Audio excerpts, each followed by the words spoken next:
Ladies and gents, welcome back. I think that it's a really good exercise to move yourself back and out of your own situation and look at everything as an outside observer temporarily. It really grounds where you sit morally on arguments or in situations. Now let's look at the story we have here. Facebook, Instagram to allow calls for violence against Russians temporarily. The story goes on to say Facebook and Instagram will temporarily allow users in some countries to call for violence against Russians and Russian soldiers within the context of the Ukraine war. A company spokesperson confirmed Thursday a substantial shift in their rules on hate speech and violence incitement. Quote, as a result of the Russian invasion of Ukraine, we have temporarily made allowances for forms of political expression that would normally violate our rules, like violent speech, such as deletion to the Russian invaders. We still won't allow credible calls for violence against Russian civilians, Meta spokesperson Andy Stone said in a statement. The update was first reported by Reuters.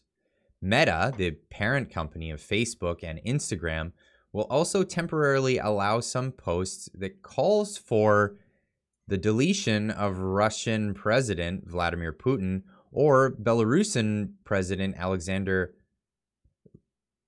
Lukashenko in Russia, Ukraine, and Poland, Reuters reported, citing internal emails detailing the change. The calls for deletion will not be allowed if they contain any other targets or if they have two indicators of credible threats, such as the location or method, according to Reuters. The reported shift in policy comes as Meta and other platforms respond to Russian invasion into Ukraine. Now, this eerily reminds me of something that was written in the 1949 dystopian novel, 1984, and that's the 2 Minutes of Hate. In the novel by George Orwell, the 2 Minutes of Hate is the daily public period during which members of the outer party of Oceania must watch a film depicting the enemies of the state, specifically Emmanuel Goldstein and his followers, openly and loudly to express their hatred for them.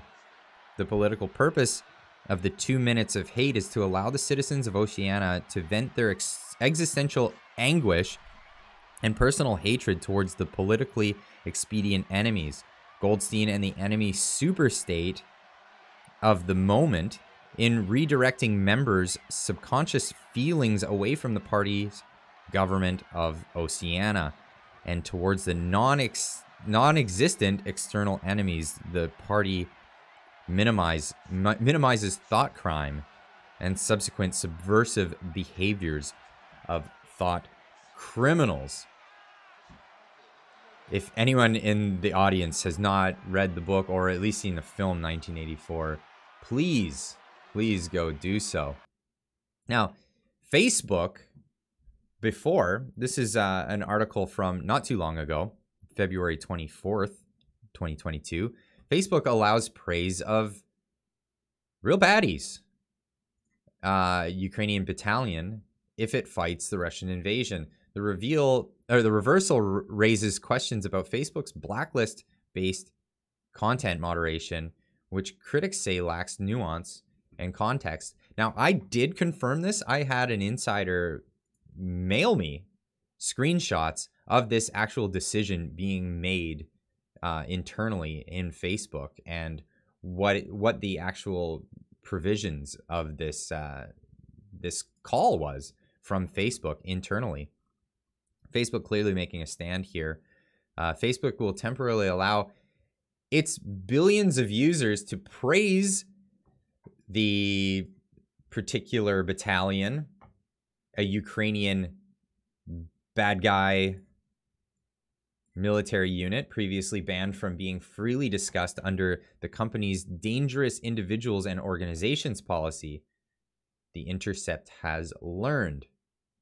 The policy shift made this week is pegged to the ongoing Russian invasion of Ukraine and preceding military escalations.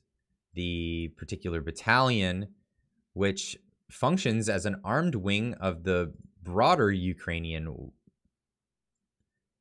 bad people movement, began as a volunteer anti-Russia militia before formally joining the Ukrainian National Guard in 2014.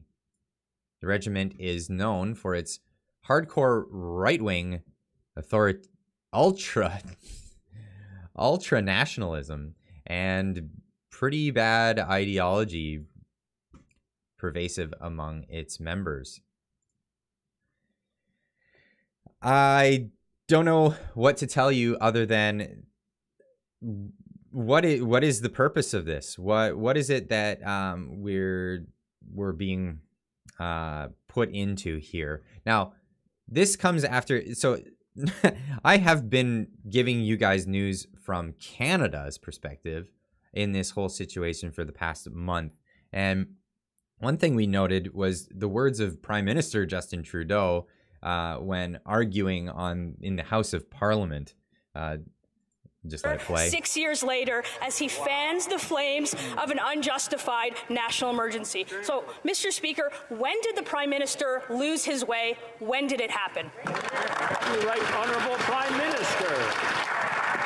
Mr. Speaker, Conservative Party members can stand with people who wave swastikas. They can stand with people who wave the Confederate flag. We will choose to stand with Canadians who deserve to be able to get to their jobs, who be able to get their lives back. These illegal protests need to stop, and they will, Mr. Speaker.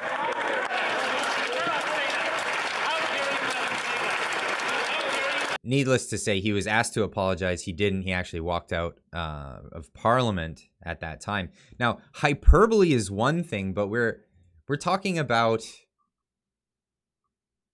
real situations here, where real people who have real opinions about bad stuff are being allowed, where in hyperbolic situations it's used as a political tool to tell your opponents to be quiet. But now we're looking at another situation where Facebook is telling us it's okay to call for violence. Personally, I disagree with their findings. I don't think anyone should be calling for violence. I think that is a line in the sand I won't cross. Anyway, we'll see you guys in the next video. Stay tuned tonight for my live stream. I'll be live streaming at 6 p.m. Pacific time. If you want to tune into that, make sure you subscribe to the channel and make sure the notification bell is rung so you can get a notification when I do go live this evening. Otherwise, we'll see you in the next one, and keep on trucking.